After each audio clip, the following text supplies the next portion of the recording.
Assalamualaikum warahmatullahi wabarakatuh.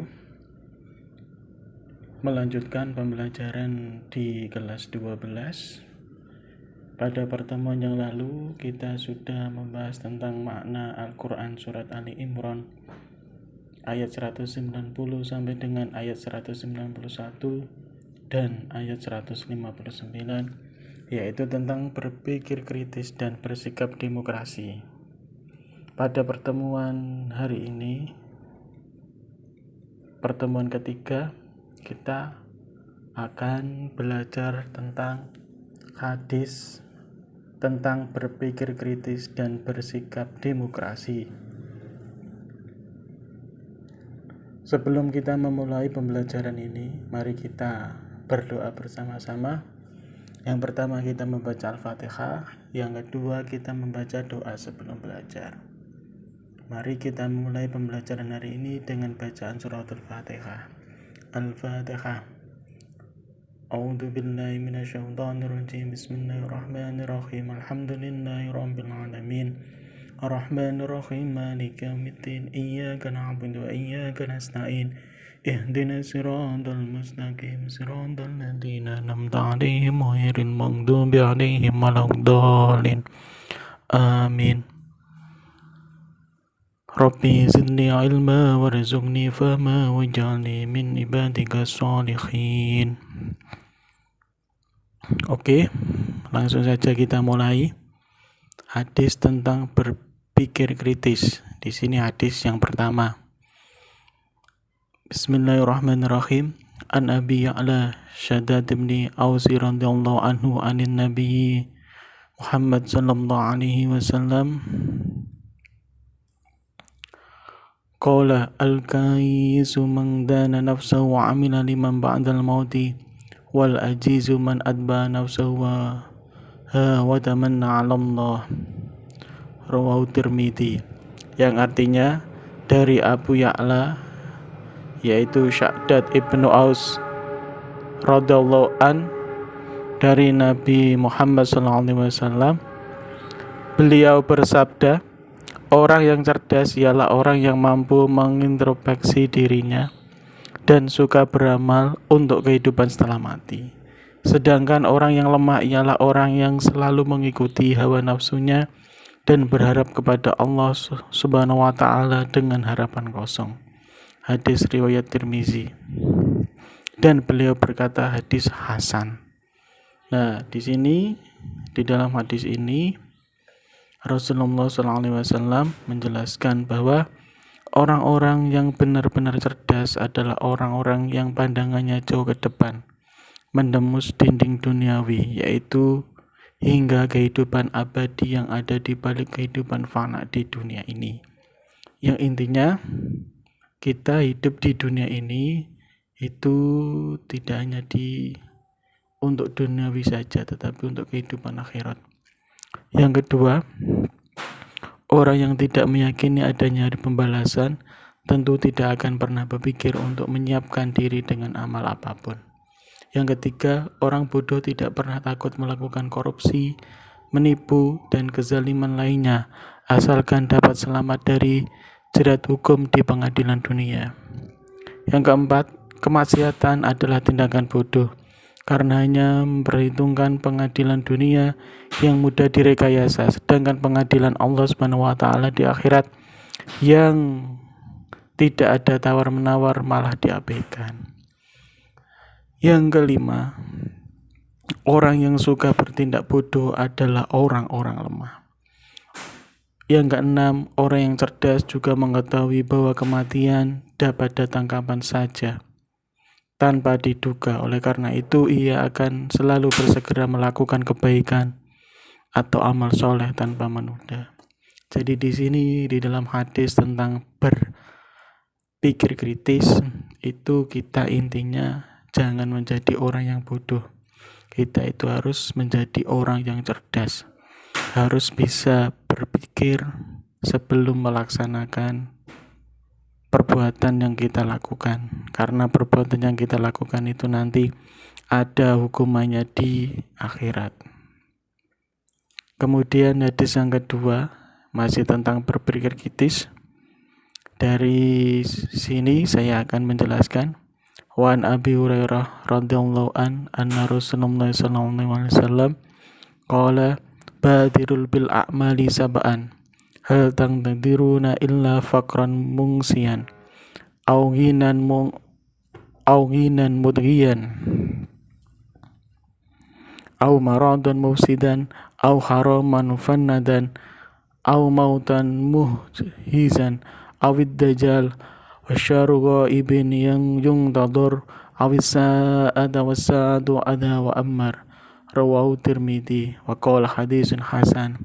Artinya, dan dari Abu Hurairah radhiyallahu an yang berkata bahwa Rasulullah sallallahu alaihi wasallam bersabda, bersegeralah kalian beramal sebelum datangnya 7 perkara, yaitu apa yang kalian tunggu selain kemiskinan yang melalaikan, atau kekayaan yang menyombongkan, atau sakit yang merusak tubuh, atau tua yang melemahkan, atau kematian yang cepat, atau dajjal. Maka ia adalah bentuk seburuk-buruknya makhluk yang dinantikan ataukah kiamat. Padahal hari kiamat itu adalah hari yang saat terbesar bencananya serta yang terpahit dideritanya. Dari hadis ini Rasulullah SAW mengingatkan kita supaya bersegera dan tidak menunda-nunda untuk beramal soleh. Rasulullah SAW menyebut 7 macam peristiwa yang buruk untuk menyadarkan kita semua. Yang pertama, kemiskinan yang membuat kita menjadi lalai kepada Allah Subhanahu wa taala karena sibuk mencari penghidupan atau harta. Kedua, kekayaan yang membuat kita menjadi sombong karena menganggap semua kekayaan itu karena kehebatan kita. Yang ketiga, sakit yang dapat membuat ketampanan dan kecantikan kita pudar atau bahkan cacat.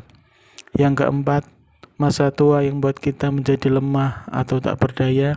Yang kelima, kematian yang cepat karena usia atau umur yang dimilikinya tidak memberi manfaat. Yang keenam, datangnya Dajjal yang dikatakan sebagai makhluk terburuk karena menjadi fitnah bagi manusia. Yang ketujuh, hari kiamat, yaitu bencana terdahsyat bagi orang-orang yang mengalaminya. Adapun berpikir kritis dalam pandangan Rasulullah SAW, berpikir kritis adalah mengumpulkan bekal amal soleh sebanyak-banyaknya untuk kehidupan pasca kematian, yaitu di akhirat, karena dunia tempat menanam dan akhirat memetik hasil atau panen. Oleh karena itu, jika kita ingin memetik hasil di akhirat, jangan lupa bercocok tanam di dunia ini dengan benih-benih yang unggul, yaitu amal soleh.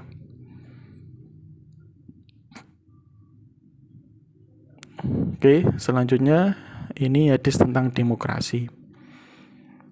Bismillahirrahmanirrahim. An Abi Hurairah qala ma ra'aitu hadan aksara masyuratan li ashabi min Rasulillah sallallahu alaihi wasallam. Rawahu Tirmidzi. Dari Abu Hurairah ia berkata, aku tak pernah melihat seseorang yang lebih sering bermusyawarah dengan para sahabat daripada Rasulullah sallallahu alaihi wasallam.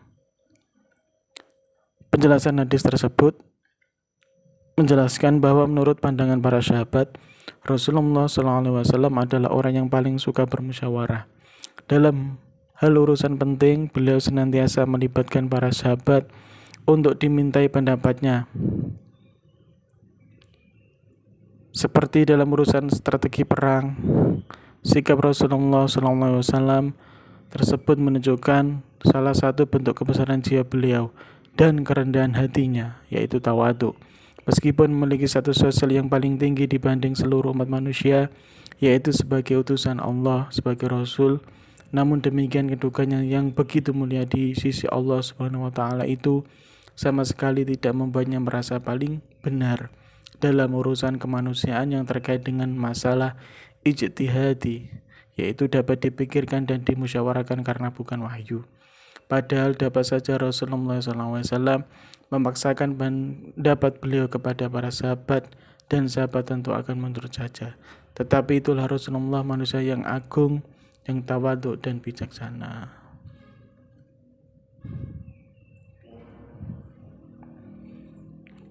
Oke, sikap dan perilaku yang harus dikembangkan dari perilaku berpikir kritis dan demokrasi. Yang pertama, manusia tunduk terhadap kebesaran dan kekuasaan Allah. Sikap tunduk tersebut diwujudkan dalam bentuk berpikir dan berperilaku rendah hati. Manusia dalam berpikir tidak boleh melampaui batas-batas kekuasaan Allah. Yang keempat, memperbanyak zikir kepada Allah. Yang kelima, setiap ada persoalan hendaknya umat Islam menyelesaikan dengan cara bermusyawarah. Yang keenam, di dalam bermusyawarah umat Islam adalah melakukan secara lemah lembut dan menjauhkan dari sikap kasar, apalagi kekerasan. Yang ketujuh, apabila telah disepakati hasil musyawarah maka harus bertawakal kepada Allah. Yang kedelapan, selalu bermusyawarah di dalam segala urusan yang sulit. Yang kesembilan, mengambil keputusan berdasarkan hasil pemikiran yang kritis dengan berpegang teguh kepada Al-Quran, hadis, atau hasil ijtihad. Yang ke-10, setelah diperoleh keputusan dalam bermusyawarah, tetap memohon ridho dan tawakal kepada Allah Subhanahu wa Ta'ala. Ini adalah perilaku yang harus dikembangkan. Kemudian, sikap dan perilaku yang harus dijauhi. Manusia bersikap sombong dalam kehidupan sehari-hari. Ini harus dijauhi. Yang kedua, manusia berpikir melampaui batas-batas kekuasaan Allah. Yang ketiga, melalaikan zikir kepada Allah. Yang keempat, setiap ada persoalan, menyelesaikan dengan cara berpikir sendiri. Yang kelima, berperilaku kasar saat bermusyawarah. Yang keenam, mengambil keputusan berdasarkan hasil pemikiran yang kritis. Setiap anggota kelompok musyawarah tanpa berpegang teguh kepada Al-Quran, hadis, ataupun ijtihad ulama. Jadi ini sikap atau perilaku yang harus dijauhi. Oke, terima kasih. Itu penjelasan hari ini. Semoga apa yang saya jelaskan bermanfaat. Mari kita berdoa setelah belajar. Bismillahirrahmanirrahim. Allahumma inni astaudiuka ma'alam danihi fardudu ilayya inda hajati wala tangsanihi ya rabbal alamin. Demikian saya akhiri. Assalamualaikum warahmatullahi wabarakatuh.